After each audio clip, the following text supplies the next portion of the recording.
Bonjour, bienvenue à cette 38e et toute dernière capsule vidéo du cours de didactique des probabilités de la statistique en adaptation scolaire profil primaire. Donc, dans cette capsule vidéo-là, je vais essayer de faire une brève synthèse de l'ensemble du cours. Même si c'est pas possible de tout couvrir dans une seule capsule, je vais essayer de faire seulement des rappels euh, de ce qu'on a vu en fait, spécialement en allant voir les résumés des capsules vidéo qu'on a revues. Donc, l'objectif de la capsule, en fait, est en lien avec tous les objectifs du cours. Donc, chacune des capsules vidéo a abordé l'un ou plusieurs de ces objectifs spécifiques du cours. Donc, c'est-à-dire à la fois de pouvoir analyser une activité d'un point de vue didactique en identifiant les raisonnements, conceptions, difficultés, erreurs possibles pour l'élève, ainsi que les interventions appropriées.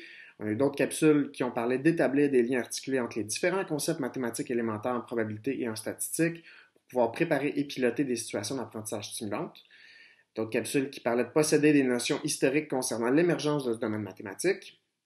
Quelques-unes qui parlaient de se convaincre du caractère évolutif des mathématiques par une pratique soutenue d'activités mathématiques, donc l'évolution des conceptions, la nécessité d'un savoir communiquer, etc. Puis, d'autres capsules qui parlaient d'appuyer toute connaissance mathématique sur l'utilisation de différents instruments, ordinateurs, calculatrices, lexique mathématique, matériel de manipulation, etc. Dans etc., il y avait aussi des grilles, notamment des grilles d'évaluation. Tout cela en exerçant un jugement critique. Puis finalement, quelques capsules sur développer sa motivation et confiance en soi par des activités qui demandent l'usage de mathématiques, y compris dans des activités déstabilisantes ou difficiles, notamment certaines situations contre-intuitives qu'on a abordées ensemble. Donc, toutes ces capsules-là, on a pu aborder plusieurs éléments. Ce que je vous suggère, c'est d'appuyer sur pause pour prendre le temps de ressortir vos notes, d'avoir vos notes prêtes pour écouter en fait cette capsule-là, mais en même temps de revisiter en fait l'ensemble de vos notes.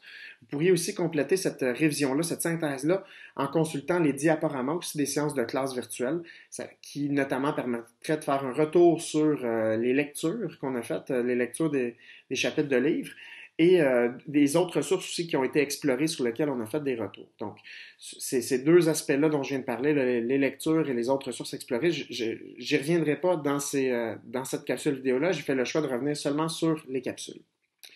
Donc, allons-y.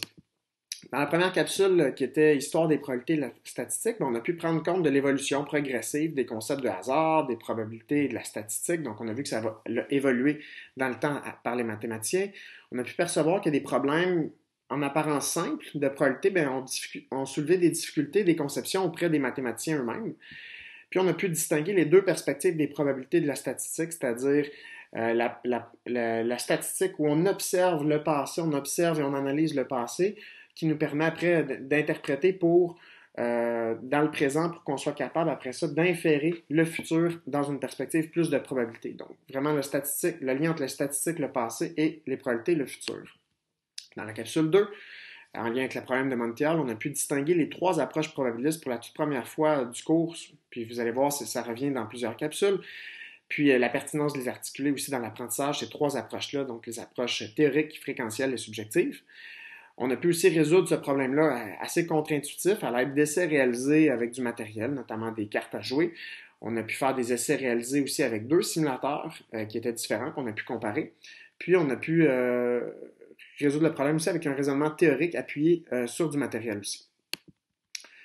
Dans la capsule numéro 3, on a pu se pencher sur les programmes scolaires, la progression des apprentissages, donc ce qui nous a permis de repérer efficacement de l'information dans les documents ministériels. On a pu faire ressortir les particularités des probabilités de la statistique dans ces documents-là. Donc, ces documents-là vous seront utiles pour votre carrière, pour toutes les notions en mathématiques, mais pour ce cours-ci en particulier, je vous ai fait fouiller dans le fond dans le document pour aller retrouver les notions de probabilité statistique, puis on a pu souligner l'intérêt d'aborder des notions historiques dans des discussions avec des élèves. Puis là, juste pour compléter, dans le fond, le petit repérage qu'on avait fait au tout début de la session, j'aimerais voir si vous êtes capable rapidement, en fait, d'aller retrouver dans Progression des apprentissages quelle page concerne les concepts et processus en lien avec les probabilités. Donc, en allant voir, vous pourriez voir que c'est vraiment la page 21, en fait, où on retrouve ces notions-là. Dans la capsule numéro 4, donc le jeu de dés, on a pu résoudre ce problème-là, qui était aussi contre-intuitif. Comment on a pu faire? On a fait des essais réalisés avec du matériel. Donc les dés, on a pu faire des essais avec un simulateur par la loi des grands nombres qui nous a permis d'avoir une tendance pour laquelle on était confiant parce qu'à long terme, on sait que ça va se rapprocher de la probabilité théorique. Puis on a pu utiliser un raisonnement théorique appuyé sur diverses représentations. Donc on a vu le tableau à double entrée, l'arbre des possibilités et l'arbre des probabilités. Tout ça dans le but de calculer le rapport entre le nombre de cas favorables et le nombre de cas possibles. Dans la capsule numéro 5, la fameuse situation de l'auto 49, donc on avait fait un tirage ensemble. Donc, ça nous a permis de décortiquer une situation du quotidien qui est la loterie. On a pu réaliser des essais avec des simulateurs pour se convaincre de la très faible probabilité de gagner le gros lot, puis se donner une idée aussi d'une probabilité très faible à l'aide des grands nombres. Donc, avec l'idée, je ne sais pas si vous vous rappelez, des billets de monnaie pour voir, ça prendrait, on aurait quelle longueur de billets de monnaie pour piger le bon billet, je disais billets de monnaie, des billets d'argent, des billets, voilà. Pour retrouver le bon billet de 100 en fait, qui nous permettait, qui était l'équivalent de trouver le gros lot. Puis c'était l'équivalent de, si je me rappelle bien, 1,4 km de longueur, en fait, pour avoir la bonne longueur de billets mis côte à côte, toutes cordées comme ça. Puis on a pu sensibiliser aussi aux jeux excessifs.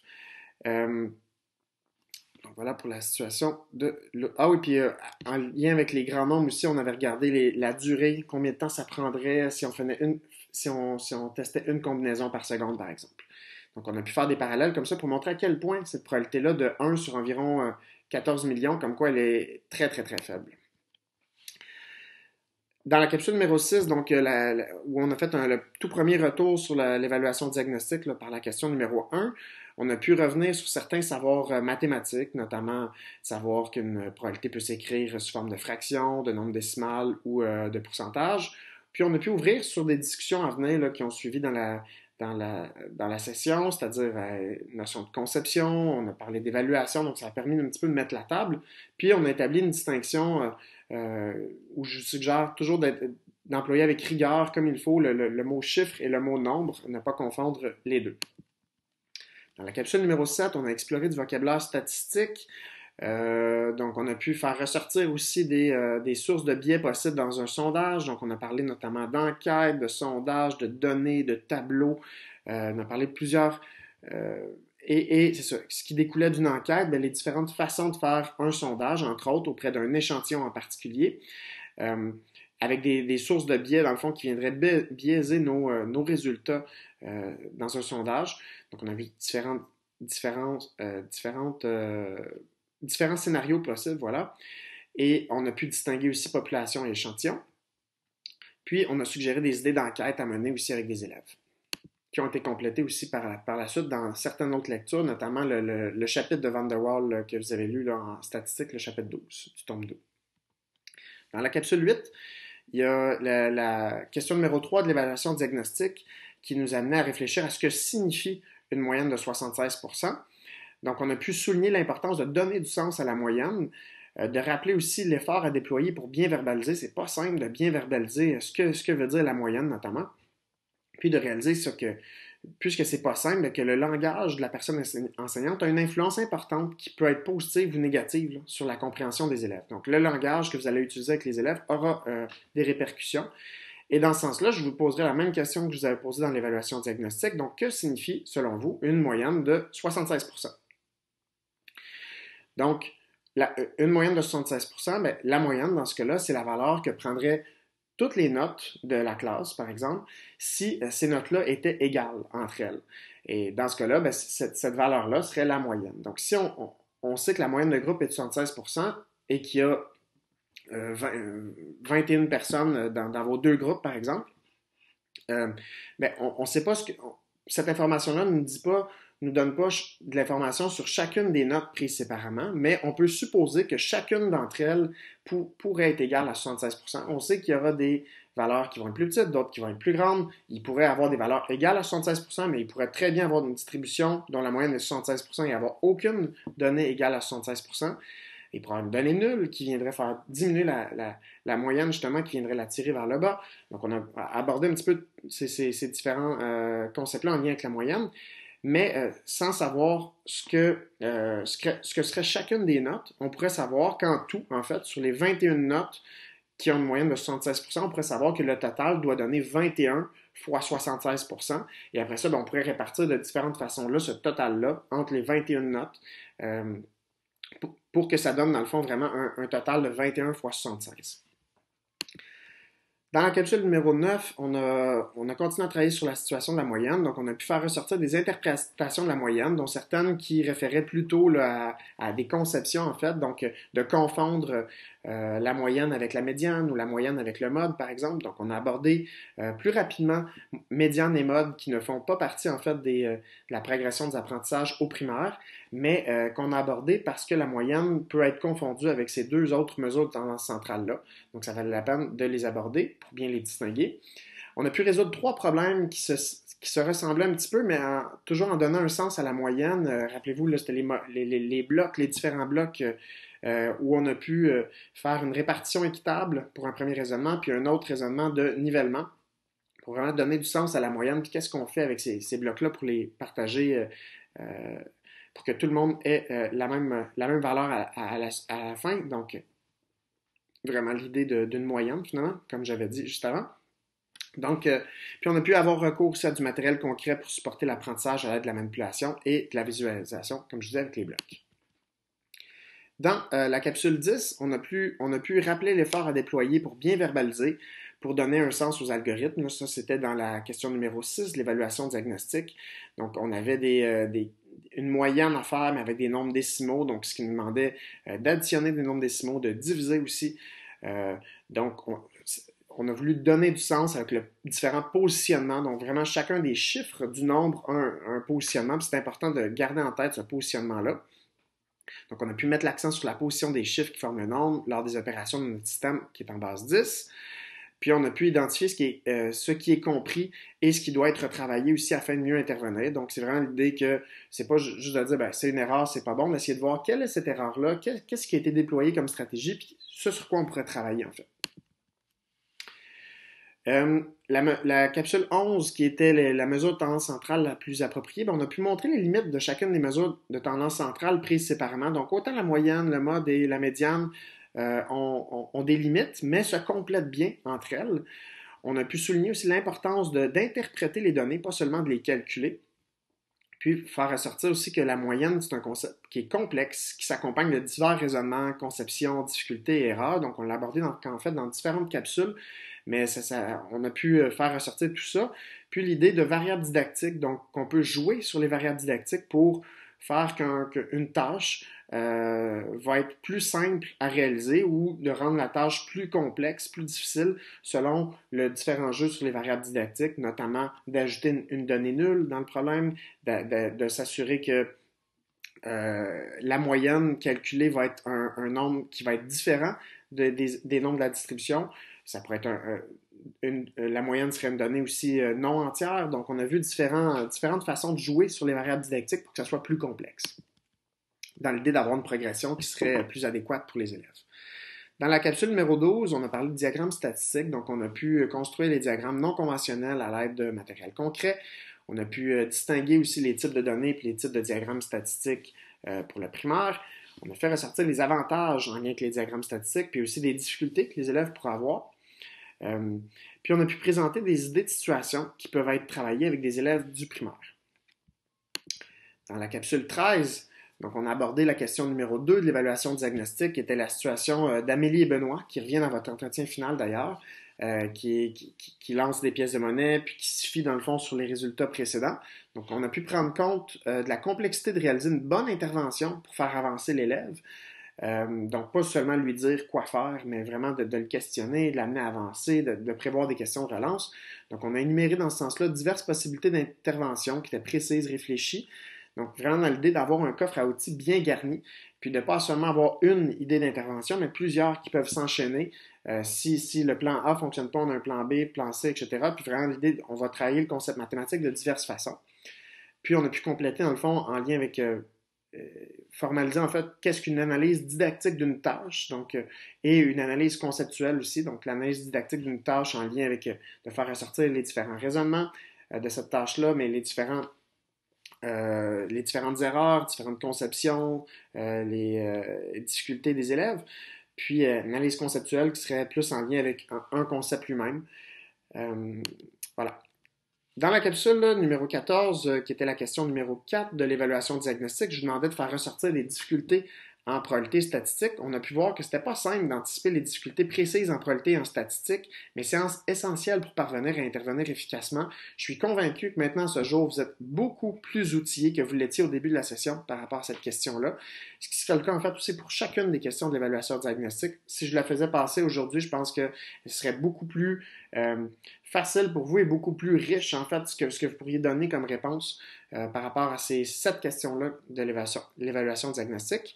Puis pour revenir à la question 4, on a pu susciter aussi une réflexion sur les difficultés associées à des erreurs d'élèves. Donc, quand on voit des erreurs d'élèves, on peut réfléchir à quelle serait la difficulté en lien avec cette erreur-là. Dans la capsule 15, on a pu analyser des procédures personnelles pour le calcul de la moyenne. On a pu constater que ces procédures personnelles-là des élèves peuvent s'appuyer sur des raisonnements qui sont différents, mais tout à fait valables, qui ne sont pas nécessairement la norme. Mais des fois, ils fonctionnent bien en tout temps, des fois, ils fonctionnent, mais avec certaines limites. Donc, on a pu en regarder certains, puis on a pu faire ressortir aussi l'importance de laisser les élèves réfléchir puis déployer une réelle activité mathématique au lieu de leur enseigner une bonne façon de faire.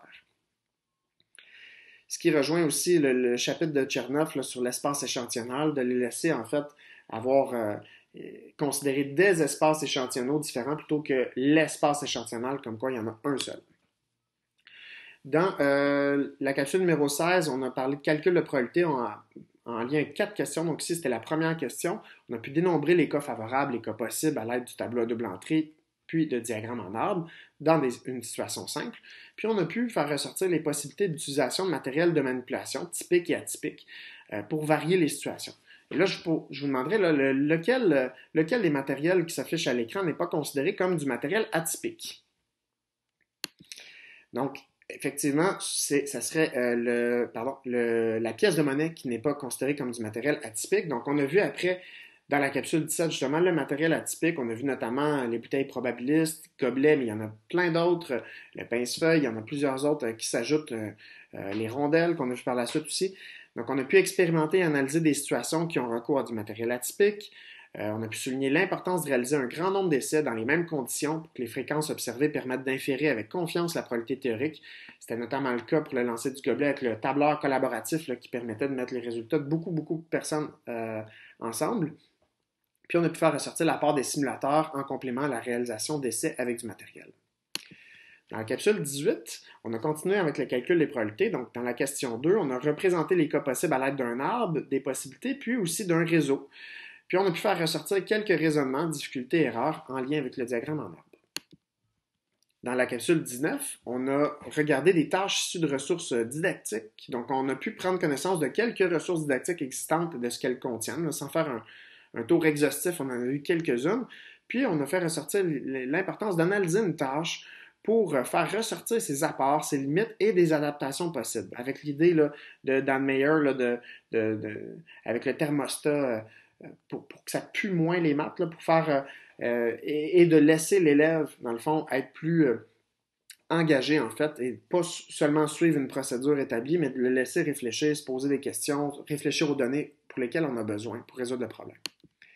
Dans la capsule 20, donc, on enchaînait avec la question 3 du calcul des probabilités. Bien, on a pu montrer que pour calculer une probabilité dans une situation simple, on peut simplement établir le rapport entre le nombre de cas favorables et le nombre de cas possibles, comme on avait vu, mais on a pu aussi trouver des moyens équivalents pour calculer des probabilités, donc ce qui peut s'avérer utile dans des situations plus complexes qui ont suivi dans les capsules suivantes. Puis, on a pu prendre le temps de verbaliser les résultats à l'aide d'un arbre. Dans la capsule 21, on a vu les règles d'addition et de multiplication, puis on a fait un retour sur des anciens problèmes. Donc, là, le calcul des probabilités a été aidant. Donc, on a pu se référer à des situations plus simples pour comprendre les calculs de probabilité à faire. Et on a pu amener à faire le lien entre l'arbre et pourquoi on multiplie quand on voit le « et » par exemple, et quand on additionne, quand on voit le « ou », pour se dégager de l'arbre. Donc, on peut se le représenter toujours mentalement puis généraliser pour les autres branches, mais sans nécessairement le faire de long et en large. Donc, c'est à l'aide de calcul des probabilités qu'on pouvait arriver à faire tout ça. Donc, le lien entre l'arbre et pourquoi on multiplie et on additionne. Puis, on a pu utiliser le complément, donc l'événement complémentaire, pour des situations avec des nombreux cas. Donc, notamment quand on voyait au moins, ça nous permettait d'aller utiliser le complément pour que ça soit un petit peu plus simple à calculer. Dans la capsule 22, donc pour la question numéro 5 de l'évaluation diagnostique, c'était le problème des cadenas. On a pu identifier ce qu'une personne a compris ou n'a pas compris là, par l'analyse de sa situation. Puis on a pu tenir compte du contexte. Donc le fait que c'était une expérience aléatoire à plusieurs étapes pour choisir l'opération appropriée, donc une multiplication dans ce cas-là. Puis on a pu tenir compte du contexte, donc le fait qu'on connaissait les 4 numéros de la combinaison qui ne se répétaient pas dans ce cas-là pour choisir les bonnes fractions appropriées à multiplier. Donc de multiplier un quart par un tiers, par une demi, par 1 sur 1 pour trouver la probabilité attendue. On a pu sensibiliser aussi à l'emploi d'un vocabulaire rigoureux, notamment en lien avec chance, chiffres et d'autres termes aussi à utiliser avec rigueur. Pour la dernière question de calcul de probabilité, on a pu montrer que pour calculer une probabilité dans une situation simple, on peut simplement établir, encore une fois, donc je l'ai ramené plusieurs fois, on peut simplement établir le rapport entre le nombre de cas favorables et le nombre de cas possibles par un diagramme en arbre ou un tableau double entrée, mais on peut aussi utiliser des moyens équivalents pour calculer des probabilités, ce qui s'avère utile là, pour des situations plus complexes, donc pour faire une synthèse. Puis on a pu faire une synthèse sur les modes de représentation, le et le ou, ainsi que le complément. Dans le problème des anniversaires, là, on a pu montrer que justement dans une situation complexe, le nombre de possibilités est tellement grand, là, ce qui montre la limite de l'arbre des possibilités, que le calcul à ce moment-là devient nécessaire, puis le complément peut s'avérer utile, là, avec l'idée du au moins. Donc, on a pu remarquer aussi le caractère contre-intuitif du problème des anniversaires, puis on a pu utiliser des moyens plus efficaces pour simuler cette situation aléatoire, puis en faire des calculs. Donc maintenant, je vous avais demandé votre intuition lors de cette capsule, mais je vous reposerai la même question maintenant. Donc, selon votre intuition, puis de ce que vous rappelez de ce qu'on a vu, quelle est la probabilité qu'au moins 2 personnes d'un groupe de 21 personnes fêtent leur anniversaire à la même date? Puis je vous poserai la même question comme je l'avais fait. Donc maintenant, c'était la même question, mais maintenant avec 35 personnes. Donc, on voit que j'imagine que ça s'est plus rapproché, même si vous ne vous rappeliez peut-être pas exactement. Je pense que vous êtes plus près maintenant de la réponse attendue que vous l'étiez vers le milieu de la session, vu que c'est un problème qui est pas mal contre-intuitif. Dans la capsule numéro 25, donc les apports des outils technologiques, on a pu rappeler que c'est vraiment l'intention pédagogique puis didactique qui importe davantage puis qui devrait guider les choix, les actions et les interventions. Donc, c'est pas l'outil technologique qui fait tout, c'est vraiment ce qu'on veut faire avec cet outil-là, là, donc l'usage qu'on en fait. Donc, on a pu réfléchir à des usages possibles à l'aide de 3 modèles. On a parlé de 3 modèles. Un qui parlait des connaissances techno-pédagogiques. On a parlé d'un autre modèle qui parlait de différents niveaux d'utilisation. Donc, le premier, c'était le TPAC. Le deuxième modèle, SAMR, qui parlait de niveau d'utilisation des outils technologiques là, pour compléter des tâches.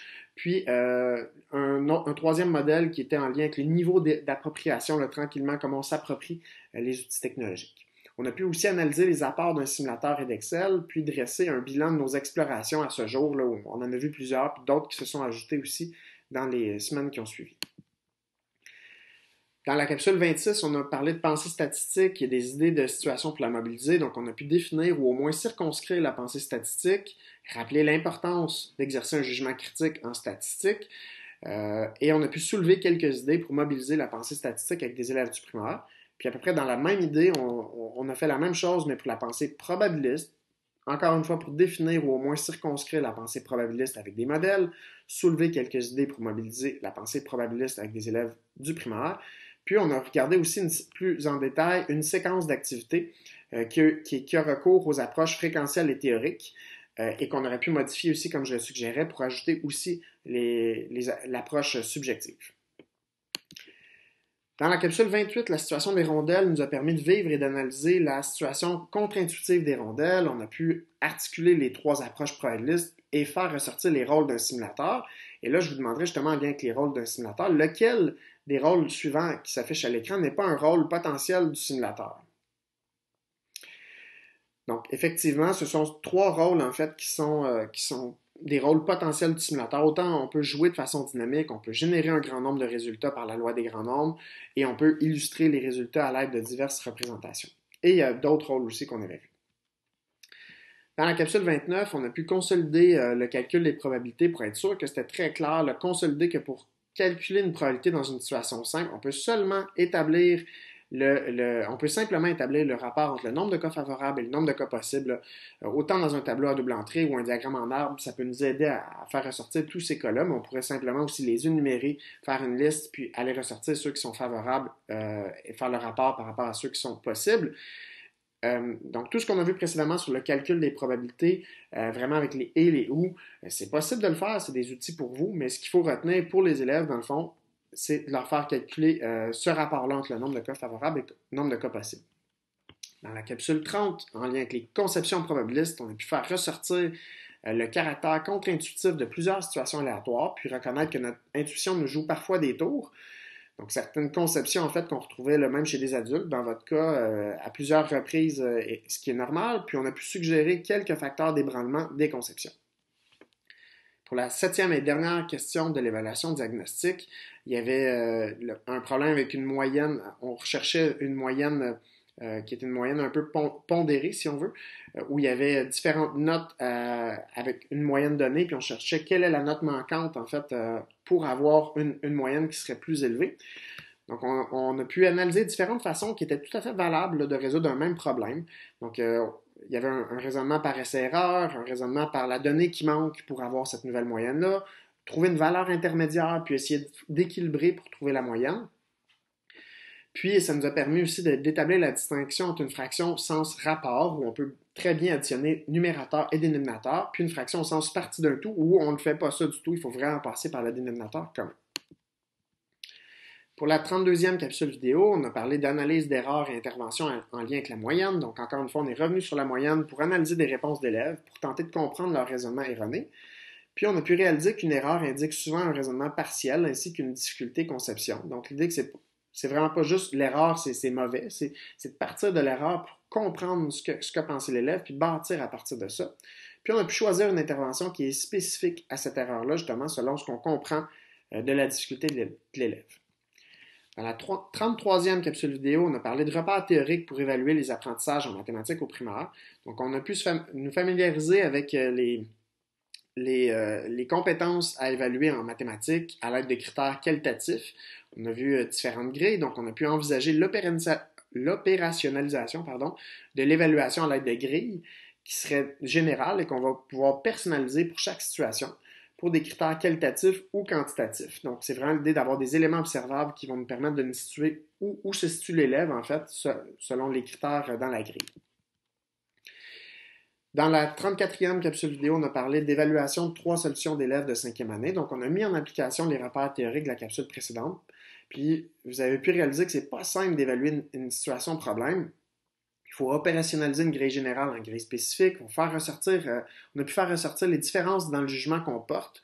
Donc, moi, par rapport à l'enseignante, des fois, on n'avait pas exactement le même jugement, ce qui est normal là, à quelques points près. Encore plus parce que je vous disais qu'il y a des aspects subjectifs auxquels je n'ai pas accès. Donc, il y a peut-être des informations dont je ne dispose pas, moi, avec mon regard externe par rapport à elle, qu'elle connaît bien l'élève, puis ce qu'il peut faire. Puis, on a pu faire ressortir... rappeler l'importance de faire ressortir ce que l'élève n'a pas compris. Donc, une évaluation comme ça là, de compétences, on devrait voir normalement par la grille après qu'est-ce qui n'a pas été compris, ce sur quoi doit travailler l'élève. Est-ce que c'était la compréhension de la situation qui a posé problème? Est-ce que c'est surtout l'application? Est-ce que c'est sa communication? Un mélange des trois? Et plus particulièrement, quand c'est l'application, bien, quel concept n'a pas été bien appliqué? Donc, ce qui va vraiment au-delà de juste avoir une note de 80, bien, c'est d'aller voir, dans le fond, qu'est-ce qui a été compris, qu'est-ce qui n'a pas été compris. Ensuite, par les 3 autres capsules vidéo, on a pu profiter de l'expérience de Marilyn Godet qui nous a parlé là, des interventions pédagogiques en mathématiques. Donc, en 3 parties, elle a pu démystifier les interventions orthopédagogiques, faire un survol des difficultés et des leviers d'enseignement et d'apprentissage en mathématiques, puis identifier la place de la probabilité de la statistique. Donc, ça a permis aussi de proposer des interventions orthopédagogiques en mathématiques. Donc, voilà qui complète avec cette 38e capsule vidéo-là. Donc, ce que ça me permet de voir, c'est que avec tout ce parcours-là, tout ce chemin-là qu'on a parcouru en fait d'une semaine à l'autre, on va avoir travaillé quand même beaucoup de concepts. Je ne sais pas pour vous, mais moi, je suis un peu essoufflé. Ça fait beaucoup de choses qui ont été travaillées durant ces 15 semaines-là. Donc, je vous félicite. J'espère que vous vous sentez beaucoup plus outillé maintenant que vous l'étiez par rapport au début de la session pour l'enseignement des probabilités et des statistiques. Comme je vous disais, la formation initiale n'est qu'initiale, mais je pense que vous avez les outils nécessaires maintenant pour avancer, pour faire vos premiers pas pour l'enseignement des probabilités statistiques, toujours dans l'idée de vous perfectionner, de vous améliorer d'une année à l'autre. Donc, merci de votre écoute, puis au plaisir, et j'espère que ces capsules-là vous seront utiles, peut-être même par la suite dans vos expériences d'enseignement. Merci beaucoup.